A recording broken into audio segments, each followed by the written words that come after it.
Do you regret being famous, or do you enjoy aspects of it? I don't regret any of like the big life decisions I've made throughout the past many years. I don't regret being a pro. I don't regret going to NA, joining TL. I don't regret joining CLG. I don't regret taking the CO. I don't regret any of it.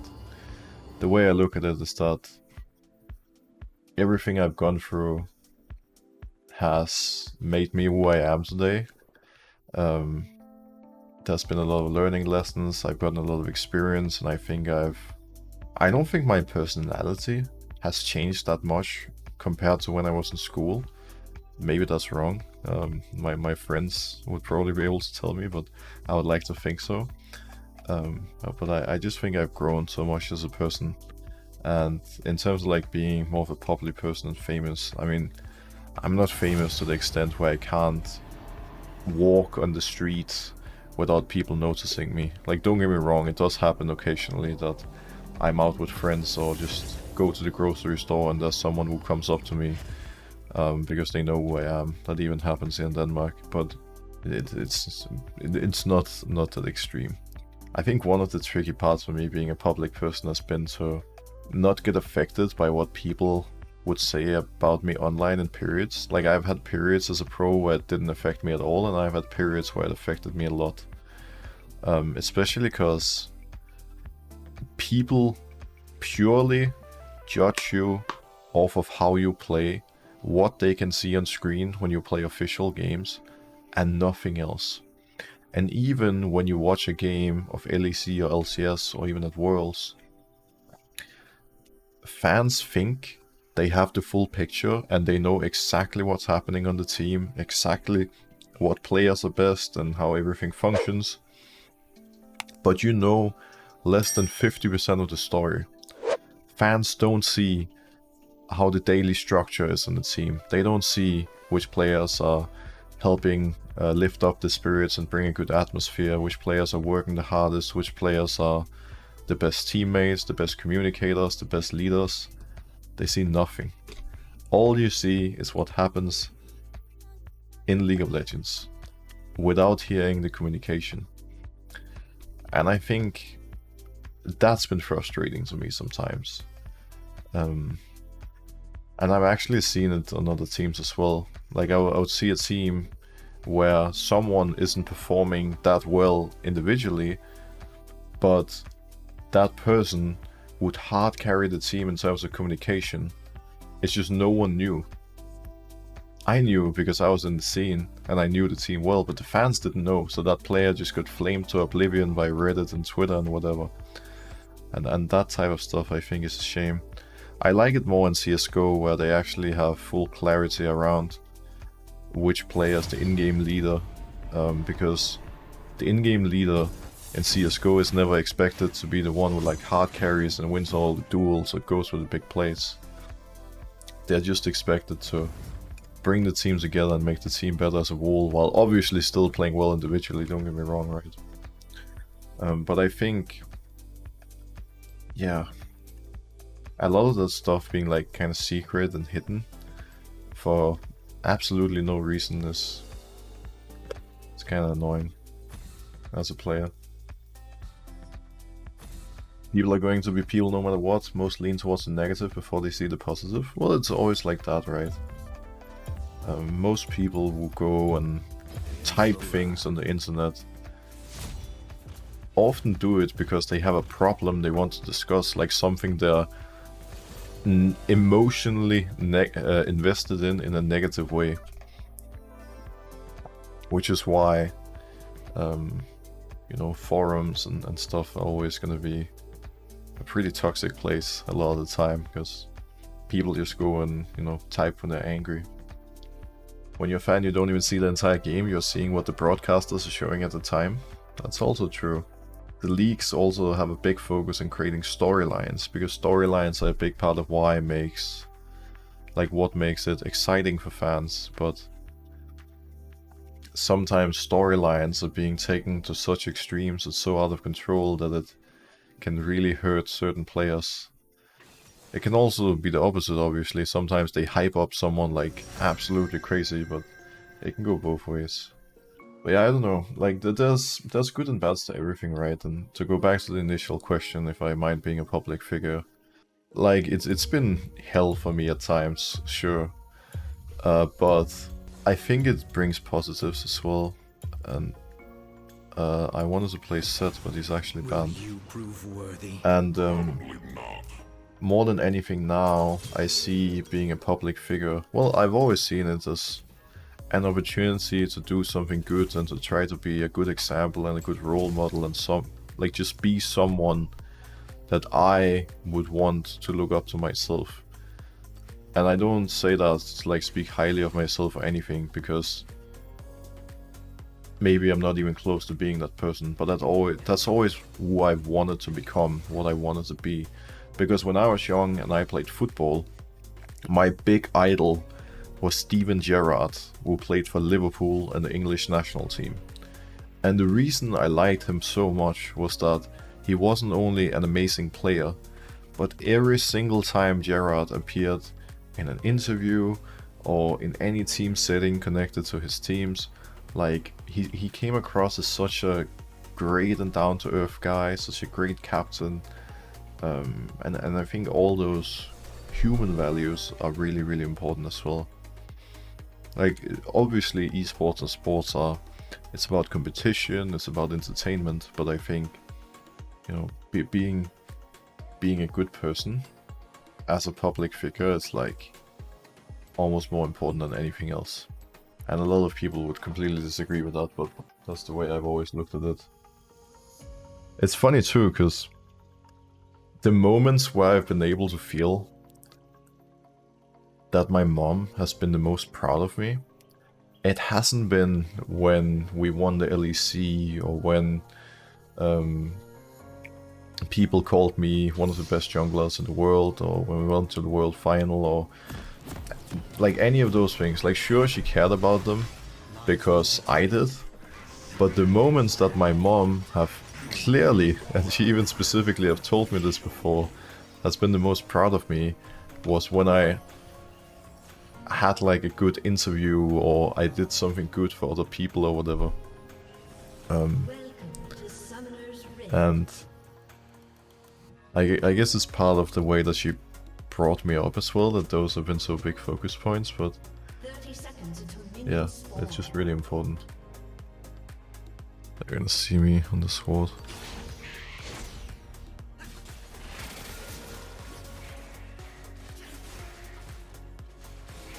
I played a Kayn game a few days ago and it was really good.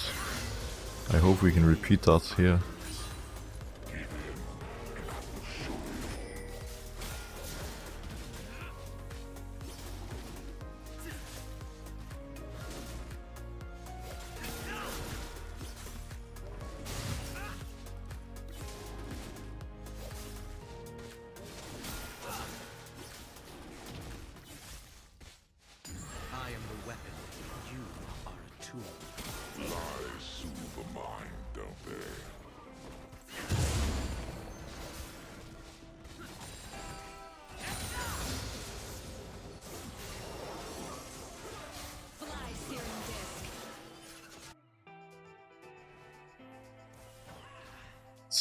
It's suggesting for me to put a point on my W, but I actually think 2 points in Q is better for Kayn's clear.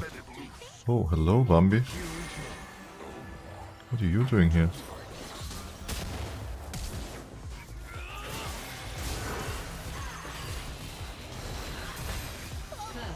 What the hell? What is she doing? What a weird invade. That makes no sense. Not that I'm complaining.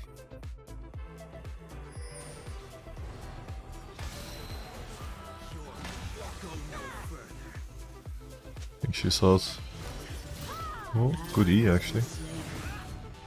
She's still out. It's fine, got a chunk, got some stacks. Lilia died a second time. The sooner I can get red Kayn, the better. Gonna be monstrous when I have that. I'm trying to push her to Syndra's side. He's actually dead again. This poor Bambi has 3 deaths at 4 minutes.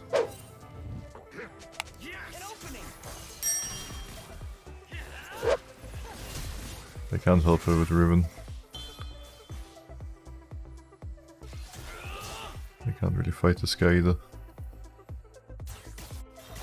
But there's Leona there too.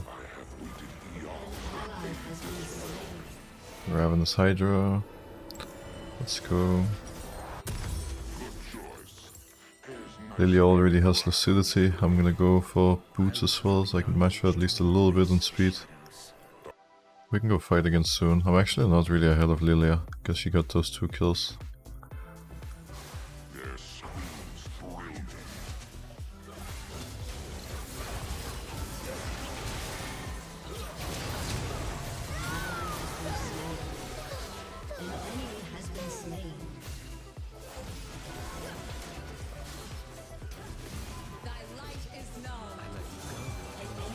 Not too easy to fight, Draven is really strong.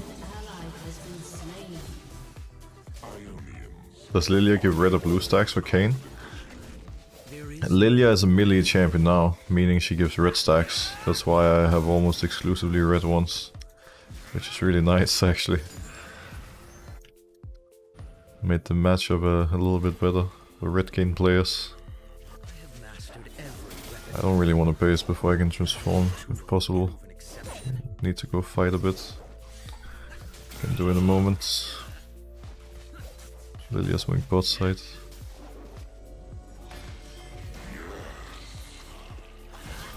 Keep in my form, please. Ideally without murdering me.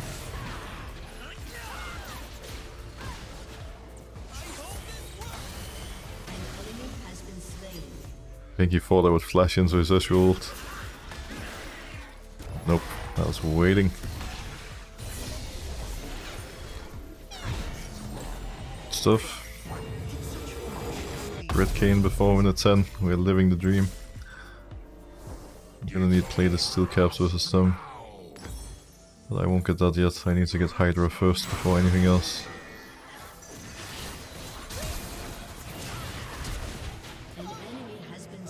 Oh, close. Maybe we can look mid in a bit. Let's clear top side first. I think we clear top side, base for Hydra. And then we play more aggressive and we look for a good Herald play too. That's the plan.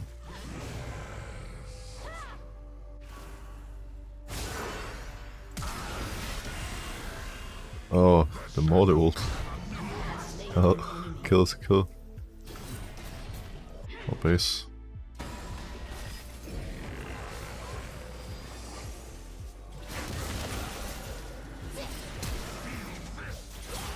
Goodbye. Easiest kill of our lives. I'm gonna base. Get my plated steel caps now, gonna be so hard to kill. It's kind of annoying Lilia keeps getting all these kills. Like, oh, the deaths barely matter. At least in terms of her strength in the game. Ezreal has been respecting the entire game. Doesn't really want to be killed, I wonder why.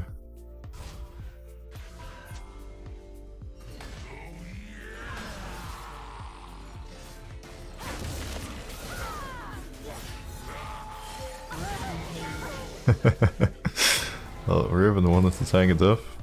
That's nice. This Draven is a bit aggressive.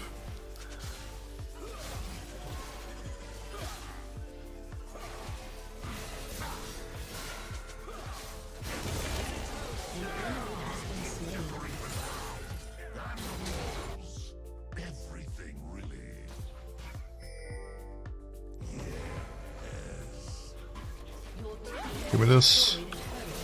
No, it had 7 health, you're kidding me. So unlucky. Let's path top side towards Herald. I need 200 gold for Godringer.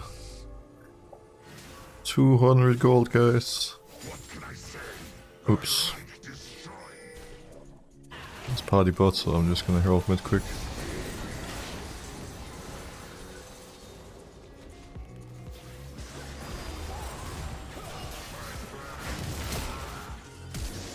You are not getting out. Sorry, Draven. I'll go pick up the reds.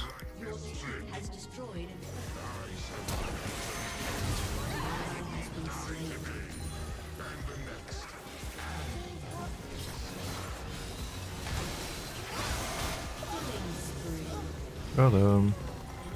Now we can finally get the gold drinker. Good times. Now we can go top to bot quick. It's pretty impressive that both Israel and Leona still have 0 deaths.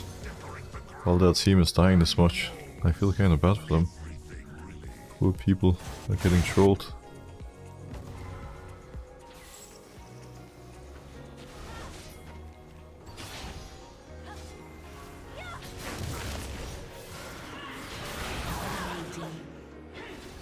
Just need to force down some inhibs. It doesn't look like they're surrendering, so gotta go bring it home ourselves.